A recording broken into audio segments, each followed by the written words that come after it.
6 years old. When I got him, he was 14 hands, and I just went to healing on him, healed and healed and healed. And he just kept getting bigger and bigger and bigger. And finally, about a year and a half ago, I started heading on him. He's been hauled heading and healing. I like him. This horse, I mean, he's pretty easy to head on. He's pretty easy to heel on.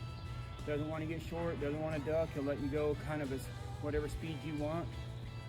I don't think this horse is good, solid, but doesn't need to go to like a really inexperienced roper. You know, I think they would get along fine with him at first, but he still needs someone that's going to help finish him off and keep him working good. Because if you started doing things wrong, he would start doing whatever you did, and he would start working wrong.